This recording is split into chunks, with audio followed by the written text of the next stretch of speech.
স্কুলত আৰ্টত আচলতে নীতি শিক্ষা আচাৰ ব্যৱহাৰ কোনো নিশিকায়, কিন্তু আমাৰ আৰ্ট ড্ৰয়িং কৰাৰ আগতে প্ৰায় আধা ঘণ্টা নীতি শিক্ষা আচাৰ ব্যৱহাৰ মাই শিকাইছিল। আৰু তেনেকৈ ধাৰাবাহিকভাৱে 15 বছৰ মাই নীতি শিক্ষা আচাৰ ব্যৱহাৰ শিষ্টাচাৰ আমাৰ কণ কণ ল'ৰা ছোৱালীক শিকাই আহিছে।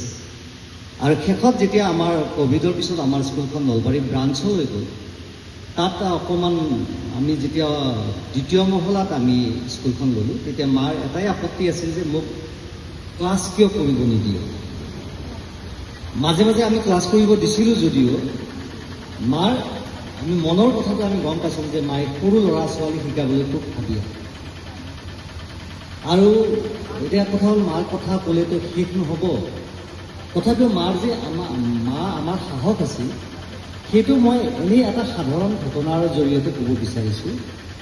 এবাৰ মায়ে আমাৰ থিয়েটাৰ, নাটক, এইবিলাক গান নাচ চাই খুবেই ভাল পাইছিল। নাচো চাই ভাল পায়, গান শুনি ভাল পায়, থিয়েটাৰ চাই ভাল পায়।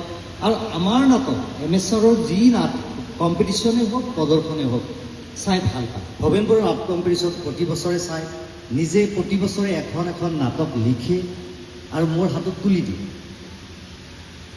আৰু থিয়েটাৰো চায়। এবাৰ থিয়েটাৰত আমাৰ যেতিয়া আমি প্ৰথম আমাৰ ঘৰলৈ এখন গাড়ী আহিছিল 4 চকা, এখন ভেন আছিল, মাৰুতি ভেন। সেই গাড়ীখন আহোঁতে আমাৰ মা দেউতা মই এনেকৈ থিয়েটাৰত টিকট কাটিলোঁ। টিকট কাটি আমি গাড়ী চালক এজন আমি ঠিক কৰিলোঁ যে আমাক লৈ যাব থিয়েটাৰ চাবলৈ।